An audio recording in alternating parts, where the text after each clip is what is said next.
Hi, I'm Dr. Dan Ratner.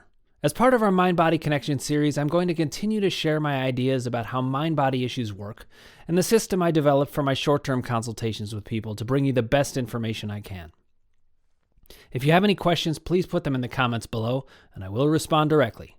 And if you haven't already, click subscribe and ring the bell for notifications.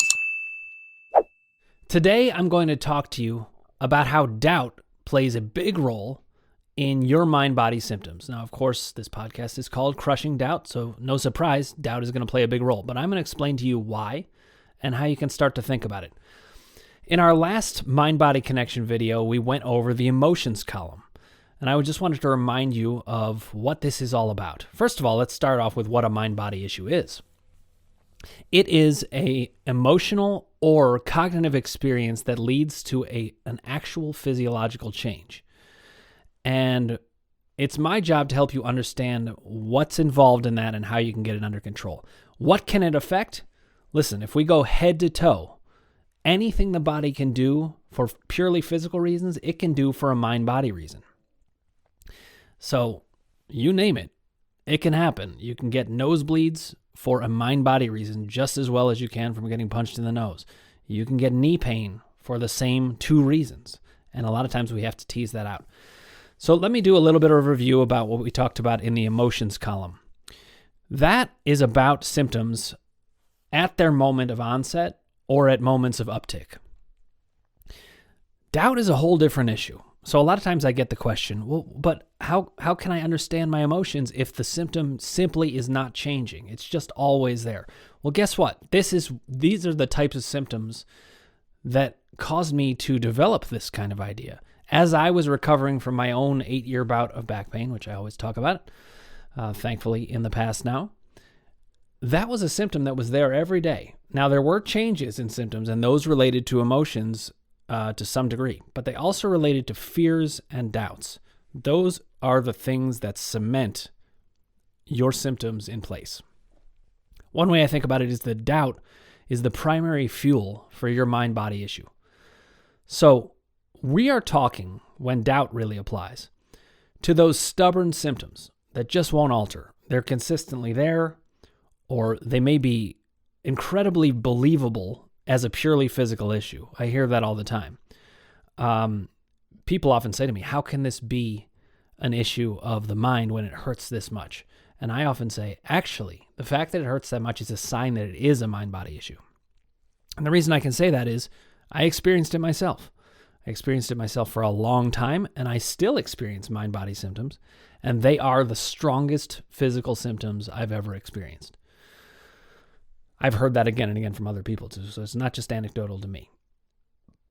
Now, what's the difference between a mind-body issue that's driven by emotion versus one that's driven by doubt? Well, aside from the obvious, in terms of what's driving it, what's the main source of it, they differ in that an emotional issue passes pretty quickly. You are going to change your emotional experience, or it just will change on you very quickly. Think about it. In a given day, you'll go through hundreds, more likely thousands of different emotional states. If you have a symptom that was triggered by an emotion and it's 2 weeks later, I can guarantee you're not in the same place to still be having that emotion as the cause. So one of the reasons people aren't getting better from mind-body work is that the whole field tends to focus on the emotional aspect of things. I don't fault them for this. They're not wrong about it. But there are a couple of differences in the way that I think about things. And one of the ways that I think differently is that I think there are at least two areas that are totally different than the emotional realm. Doubt is the one we're dealing with today. And I encourage you to look out for our video next week on the power column, which is another aspect. I'm going to get to that next time. When it comes to doubt, though, if your symptoms have lasted more than a day, and that's a bit of an arbitrary point, even if it's more than a couple of hours, usually the emotion is largely past. Sometimes emotions can hang with you for a couple of days. Sometimes they can be bigger ones, like if you've just suffered a tremendous catastrophic loss. Yes, emotion can drive symptoms for a long time. But there'll still be a lot of ups and downs. There will be new symptoms popping up. So in doubt work, we're looking for those symptoms that are not moving much at all. So what's left after the emotion is gone? What's left is the expectation of pain or the belief that you have an injury. Those two thoughts can drive a lot of mind-body symptoms to stay there for a long period of time. That is what happened with my back pain. I had whatever emotional event led to its onset, I got into a bunch of worries and questions and confusion. That's doubt. Fear, questions, confusion. That's what I define as doubt. That was the primary force driving those 8 years of back pain. And this is why it's so important to talk about doubt. There's nothing that prolongs mind-body issues more than doubt. So where does all this doubt come from? Well, first of all, we live in a society, and this society is saying all kinds of things. We hear from medicine, we hear from parents, we hear from teachers, we hear from other people. There's even a way in which society can undermine our ability to believe in our own perspective. There's a lot of groupthink and peer pressure and all kinds of things pushing us to believe certain things. But there's one other thing I want to talk about that has led to a lot of doubt. And it's been more in the last 60 or 70 years or so. Without getting too much in the weeds on it, there have been certain ideas that have been good in some ways about subjective experience. When it comes to psychology, subjective experience is a very important thing to be able to recognize your own experience, validate yourself, and feel better. So when it comes to a therapy model, subjective experience is very important. When it comes to recovering from mind-body symptoms, though, while there is a subjectivity to the emotional aspect of things, when it comes to doubt, what we're looking for is objectivity. What is the actual truth? So we're going to rely on science and logic and nothing else to get you better from the doubt perspective. There is no subjectivity to whether herniated discs cause back pain. When we look into the science of it, all of the evidence and all of the studies show that actually, even though it's said over and over and over, it's just not true. The same is actually true with arthritis. That one really blew my mind, that arthritis does not cause pain. I mean, if I had said, pick one word to associate with arthritis, it would have been pain. As it turns out, these are natural moments, the natural things that happen in your body of degeneration that doesn't really hurt you, like your hair going gray or wrinkles on your skin. Even your muscles can get weaker over time. A 90-year-old does not have the strongest of muscles. But guess what? 90-year-olds aren't the people who are hurting the most. The people who are hurting the most are the people that Sarno called in the responsibility years. The people who are raising kids, dealing with their marriages under stress, dealing with aging parents, high-pressure jobs. These are the people who are hurting the most. And so when we look at this logically and scientifically, none of it makes sense the way people are talking about things. The way people talk about pain is usually related to a structural issue in the body, and the structural issue has to be addressed or nothing will change. Well, the way I think about it is very differently and, in fact, much more accurate to what we see. And that is that your mind and body are changing all the time. Your mind changes thousands of times a day, and your body changes with it. So, for those of you who are really thinking in depth about this, I bet I know one of the questions on your mind, which is, well, then why are there symptoms that don't change? Well, the symptoms are not changing because what's actually happening is we need a different definition of chronic. Chronic, just as a word, means it's always happening. So when we talk about chronic in terms of a time element, yes, it's always happening. But from a mind-body perspective, there's an important difference that I need to share with you. And that is that you are re-experiencing a mind state and thus a body state, second by second by second by second. And as a result, it looks chronic because it's unbroken. The big difference, though, is how you deal with it.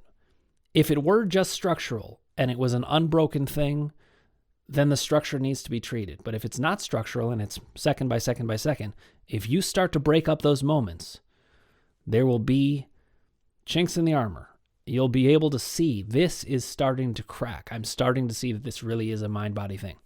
But before we can get there, let's talk about doubt. The term or the title, Crushing Doubt, has two different meanings. I really like to say this a lot because I've realized since choosing the title, it's very important to articulate this. Crushing doubt is what we want to do with the doubt. We do want to crush it and get it down to zero, but before you can do that, you have to let it all in. And when you let it all in, you experience the feeling of crushing doubt, meaning it's too much. You don't know how you can possibly get to all the answers. So here's the job of the doubt column, and here's the job of what I do in the doubt column. Whether you're working with me or on your own, it's the same thing. We need to get all of your questions, all of your confusions, all of your doubts, all of your fears, we need to get it articulated. And it has to be pinpointed very specifically. A lot of times people don't know what their questions are. They know they have a lot of questions. They know they don't understand the answer. But it's through talking to people who know about these kinds of things that you can get, I was going to say the answers to your questions, but actually you can get the questions you need to answer. And that's a big part of my work, is to figure out the right questions. We can deal with the answers afterwards, but first we need the right questions. So let's talk about the 3 levels of doubt. These are 3 levels I've come to as I've thought about it and worked with other people. One is, the kind of most basic one, is this a mind-body issue or not? Is it a physical issue? Have the doctors missed something? Well, let me tell you this.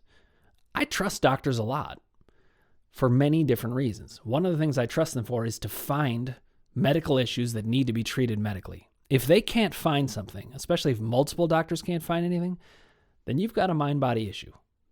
Now, there are people who can diagnose TMS, medical doctors. They're few and far between. And I'm not saying they're not particularly useful. For some people, they need that reassurance. They need that coming from an MD. But if you've been to the MDs and they can't find the answers, they have diagnosed you. They're just not saying it because they don't know the diagnosis. So many of the questions are going to relate to, is this a mind-body issue or not?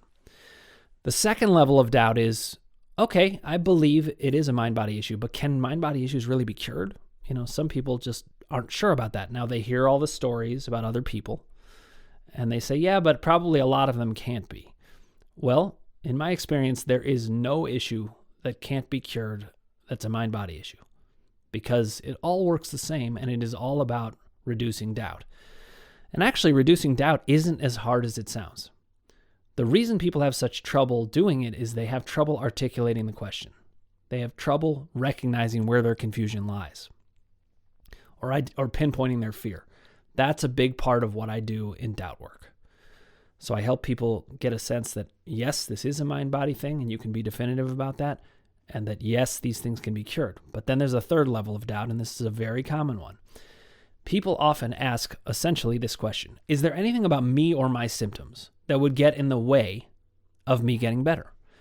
And you may or may not be surprised by this, but a huge amount of people, much more than 50%, doubt that they themselves can get better. I certainly struggled with this. I heard about all the success stories of people who read Sarno, and I thought, yeah, but they don't know about my back pain. They don't know how bad it is. I could not imagine getting better. I couldn't. And I had too many questions. So let me tell you about how this idea emerged in me. I went to see Eric Sherman, and if you haven't seen the interview that I did with him, it's available on Crushing Doubt. Just search for the episode where I interview Eric Sherman, and there it is. I went to see him, and he didn't feel he could see me at the time because I was in a different therapy. And the way he works in a model is more as a therapist, where he didn't want to intrude on another therapy or wreck the other therapy. And I was like, hey, I need to know so many things from you. So I said, well, would you mind if I asked you some questions? He was very obliging, and he said, sure. I must have asked him about 200 questions. Now, I'm not saying you're going to be able to do that, but I had articulated these questions over an 8-year period. I knew what was on my mind. I knew what I was worried about. I knew what I wondered about. And I asked them all, and I tried to get them answered to my satisfaction. He answered a lot of them, and I was able to put those to rest, and that was a great relief. And that's it's from that session that I realized how important doubt was. So the goal is your doubt needs to be brought to zero, but not right away. There's a saying, I cannot remember who told me this or who said this. I thought it was Georgie Oldfield, but I could be wrong about that. Sorry if I'm misattributing. The line is certainty eventually. And no, it was Elisa Batson. I just remembered it. She's going to come on shortly. So good. I got the credit where it belongs. You're not supposed to have no doubt. You're supposed to have lots of doubt. But the question is, can we articulate what that doubt is? And can we begin to address it? Now, let me answer this particular question. This is important. Why does reducing doubt help? What is it actually doing in the mind and body? Well, when you have doubt or fear or confusion or even questions, it actually raises your fight or flight response. Your sympathetic nervous system goes a bit haywire when it's got all these questions and fears and doubts. And that means that there's cortisol pouring into your body and adrenaline running and all of these different chemicals as if you're being chased by a lion or any situation, as if you're driving a car and you almost got in an accident. It's kind of a little bit like that. You're almost, it's like you're saying to yourself, I don't know if I'll ever get better. Well, that doesn't sound relaxing to me, and it sure wasn't relaxing to me when I was experiencing it.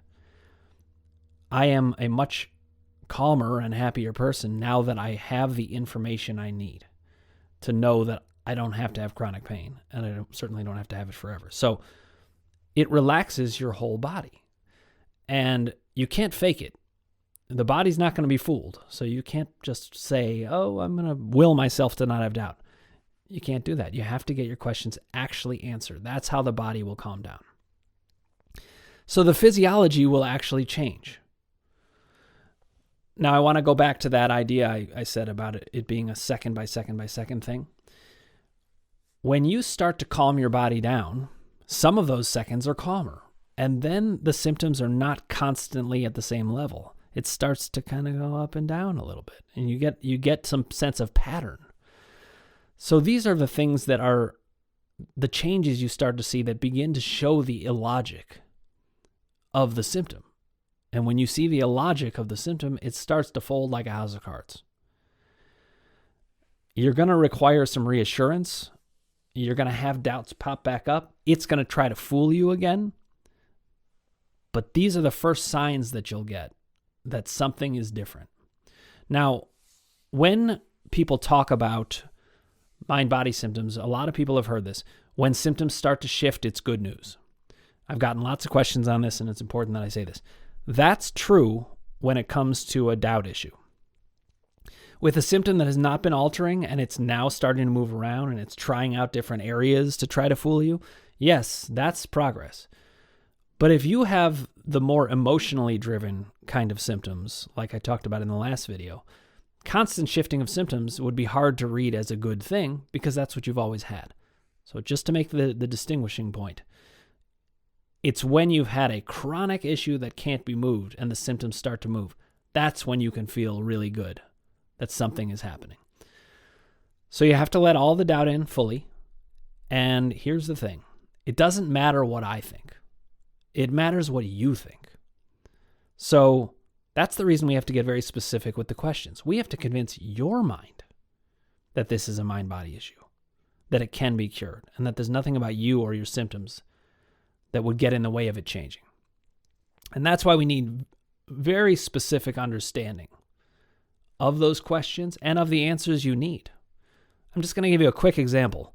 When I saw Eric, one of the things that I wondered about is if something like a job would be the responsible party that's causing me the emotional pain, or if it was something in my relationship with my wife. And he said something that was exactly what I hoped to hear, which is no. You could be married to the worst person on earth. You could have the worst job on earth. But it's all about how you are experiencing your own situation. It's all about, are you feeling trapped, or are you feeling very angry because of the patterns in you? So it does come from you, and it comes from your mind. So listen, I could tell you that the vast majority of people who are watching this and listening to this do have a mind-body issue, because you wouldn't have found me if you hadn't already searched through many other things. But the thing is, it's not going to be about me telling you. It's going to be about you taking an active role with what your questions are and getting them answered. So you have got to get active, but you can ask for help for someone like me to get the sense of what kinds of questions to ask. Things like, if I haven't gotten better by this point, why would I start to get better? And one of my answers to that is, listen, this is a treatment of information. If we get you the right information, things can change. The reason it hasn't changed is you didn't have the right information. That's just an example, but it's the kind of exchange that can happen that can lead to reduced doubt and completely changed physiology because of it. There's all kinds of reasons we're convinced that things are not mind-body issues. There's the structural argument, bone on bone, arthritis, herniated discs, muscle tears, all of these things. They're strong potential logical arguments, but science and logic does not actually bear them out. And neither does experience if you're paying attention.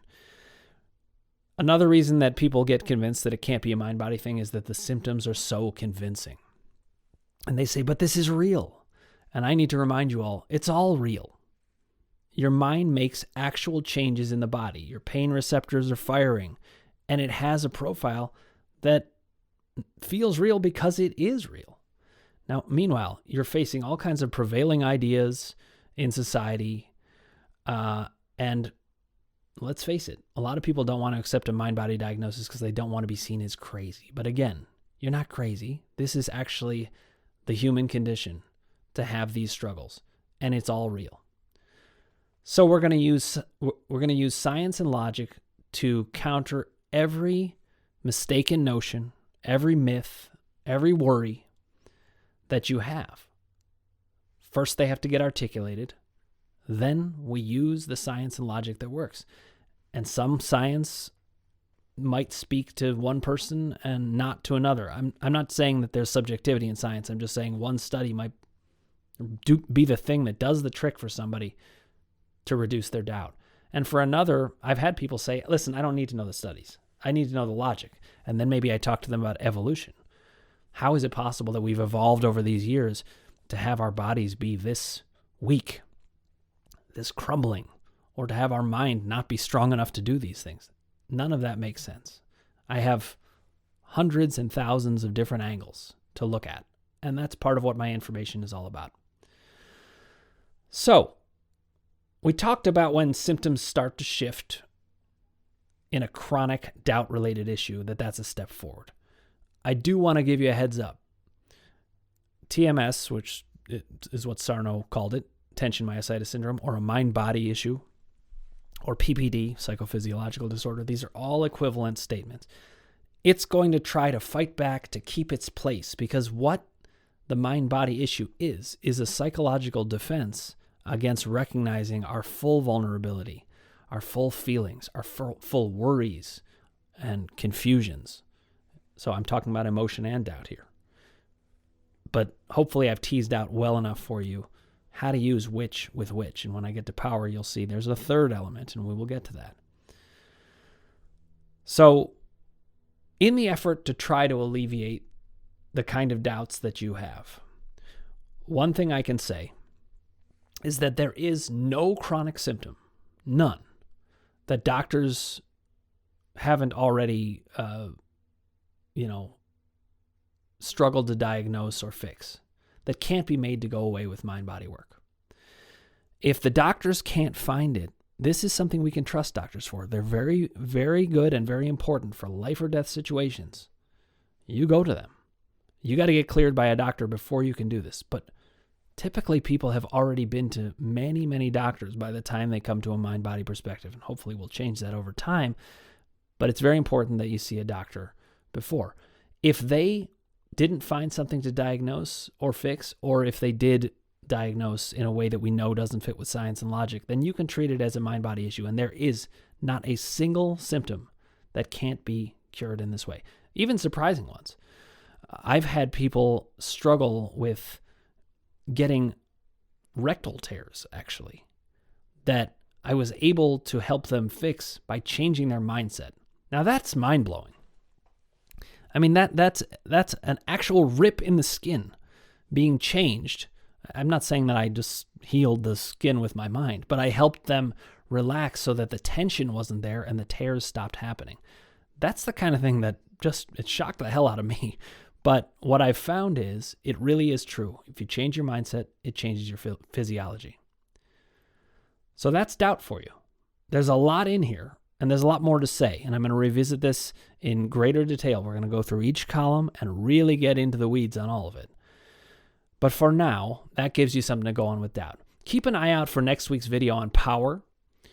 These videos fit together, so I encourage you, if you were just watching this video but you haven't seen the emotions video, or the one where I introduce the whole concept of the mind-body connection as I see it, I encourage you to watch them together. They fit together. They provide a lot of what you need to get better when taken in together. So thank you for watching. If you haven't already, click subscribe, ring the bell for notifications, and put your comments below. I will respond to them. I'm here to help you all, and I appreciate you watching.